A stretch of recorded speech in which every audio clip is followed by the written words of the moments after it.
on this, and it immediately came to his mind, too, that what if that was a seraphim? You can just imagine that these seraphims would be interested in us playing with nukes and would seek to take these matches out of these children's hands. So these disabled sort of missiles never were able to function then?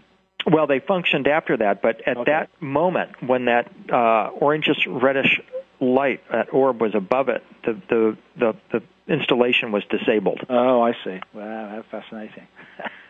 It must be a remarkable experience for you to be talking about this whole process and actually seeing that frequency and vibration and, as you say, feeling it as opposed to just seeing it. Yeah, well, in the work that I do, I often tell people that I feel like I'm like E.T. following the Reese's Pieces. It's like there's a trail that is being laid out in front of me, and I just keep following it, and sometimes I get just hugely rewarded, like in that instance. Exactly.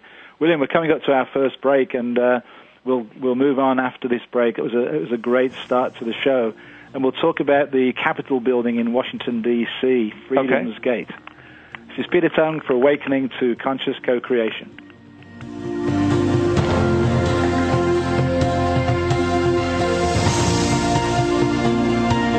If you think you've seen online TV before, let us surprise you. VoiceAmerica.tv is online now. The leader in live Internet talk radio has done it again. Multiple channels, a state-of-the-art viewing experience, live and on-demand programs streaming 24 hours a day. It's exactly what you want, when you want it. VoiceAmerica.tv. From health and wellness to business, sports, and everything in between. Discover our new world. Visit VoiceAmerica.tv now and experience the future of online television. VoiceAmerica.tv.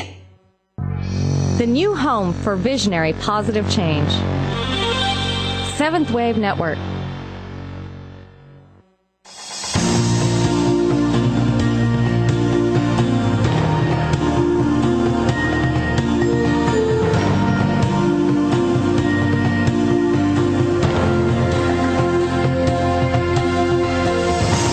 Listening to Awakening to Conscious Co-Creation with Peter Tounge. If you have a question for Peter or comment on this series, please send an email to descendingdove@gmail.com. That's descendingdove@gmail.com. Now back to our program.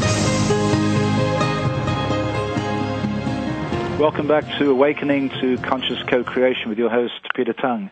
I just want to take this opportunity to thank my sponsors, the business associates of Omega Global.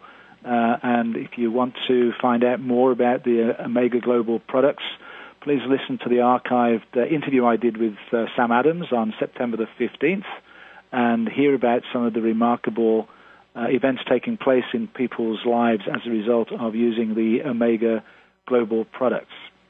I'm absolutely delighted to have with me today William Henry, and I'm going to ask you now, William, to tell us all about the Capitol building in Washington, D.C., and what you've discovered about it.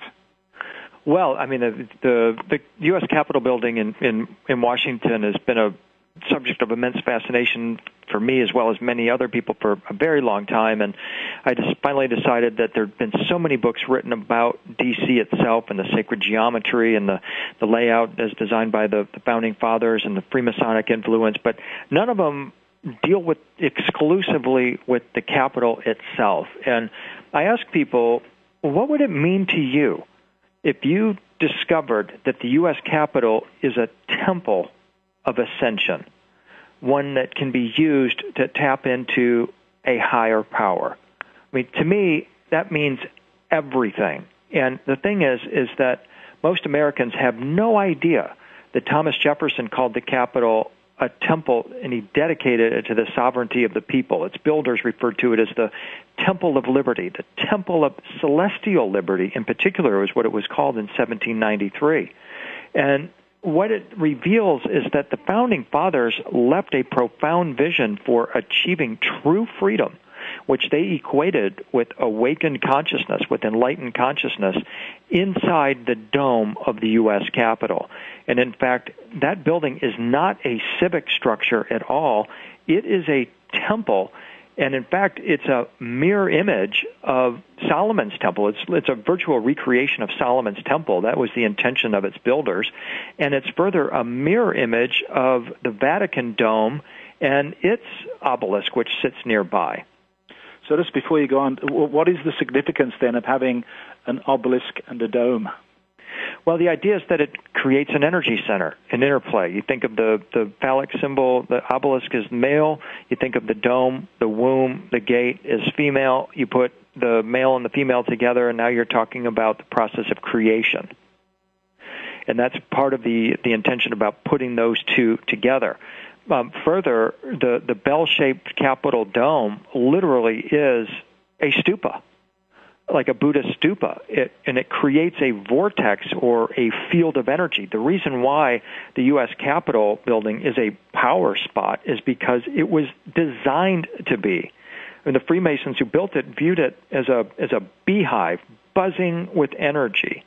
And literally, you feel that energy when you're standing in the rotunda of the Capitol.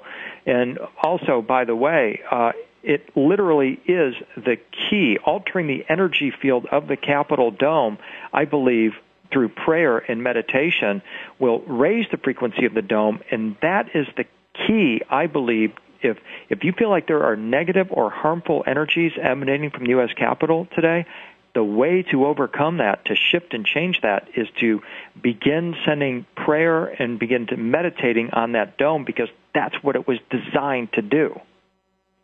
So just take us for a little walk through the different levels. So the rotunda is the main level. So perhaps just take us in and so we could position ourselves in the right place, and just talk us through that. Okay. Well, first of all, let's mention that the Capitol itself is neatly divided into 7 sections that correspond with the 7 chakras of the human energy system. The rotunda is the heart, of course. You walk into the rotunda, and you look up into the dome, which is 180 feet above the ground. In the center of the rotunda is a gold sun. And when you stand on that, you're looking up into the dome, and what you're seeing is an amazing painting by an Italian painter named Constantino Brumidi, and the painting is called The Apotheosis of George Washington. The word apotheosis is Greek. It means to deify, to raise from a man to a god-man. And in fact, what we see in this painting is George Washington enthroned in a heavenly scene with a sun gate behind him and a group of pagan gods and other heavenly entities surrounding him. Now, something that really caught my attention when I first started writing about this is that this painting is surrounded by a canopy of 72 stars, a ring of 72 stars. In my vernacular, a ring of stars is equivalent to a gate of stars, or what we today might call a stargate or a portal. And in fact, this is how I characterize the U.S. Capitol, is as a portal. And I'm pleased to say that Dan Brown fancied that idea so much that he also incorporated in his book, although he didn't mention me as the source. However, according to the people at the Capitol, I am the source of this information. There's no one else that's looked at the Capitol as a gateway or a portal or as a key to ascension, but fantastically, Dan Brown came to the exact same conclusion 6 months after I published my work. Wow. And that was made clear in the book, The Lost Symbol by Dan Brown. Yeah. He virtually followed my entire journey of exploration into the Capitol and incorporated it into his book. I'm very happy that he was able to do that because he certainly reaches millions of readers. It would have been great if he had gone ahead and acknowledged my work, but the fact remains is that we're both talking about the Capitol in identical terms. And we're both viewing the Capitol as this portal, and the artwork within it does indeed provide keys to the awakening of our consciousness and indeed the ascension of the human race. Now, Dan Brown doesn't go into the details about it because he dropped off about his work. He incorporated most of my preliminary work. My more detailed work, which really gets into the nitty-gritty of it, is in my book, Freedom's Gate, and that Dan didn't have access to it when he did Lost Symbol. Had he done so, I know he would have had far, far more details in his book than just the preliminary stuff that I had uncovered before Freedom's Gate. And Freedom's Gate is an absolutely wonderful book of images and icons and symbols and very clear explanations of exactly what the Capitol building is and the intention behind it. And so for anybody who's interested in this, I strongly advise you to get Freedom's Gate, which is available as an ebook as well as an actual physical book. So, William, let's just return to the rotunda for a moment. What is underneath you there? Okay, when you walk into the Capitol, there's actually 3 stories or levels. I prefer to call them stories because the whole thing is like a story book. You're in the center of the rotunda. That's the middle story. The top story is in the dome with Washington on the rainbow in front of the sun gate as the deified being, as the transformed human. And I should mention here that George Washington sitting on the rainbow precisely matches the way Christian art portrays the resurrected Jesus, who is also shown sitting on a rainbow. And according to the folks at the Capitol, I was the first to make that connection, too, which really raised eyebrows there. So the story that's told in the rotunda as you're standing there is that you're looking up at this God-man, this deified being, George Washington, who is kind of, I just call him the American Christ because that's the way he's portrayed. One story beneath the rotunda is the crypt. Now, the crypt is one of the most fascinating places you can go into the Capitol. It literally supports the rotunda. There are 40 columns that are arranged in a circle. When you take the Capitol tour, the guides will tell you that those 40 columns are modeled after the Temple of Poseidon in ancient Greece. This is very important because Poseidon was the ruler of the fabled land of Atlantis. It's important because to the Founding Fathers, many of whom were Rosicrucians, and they subscribed to the idea that America was the new Atlantis based on Sir Francis Bacon's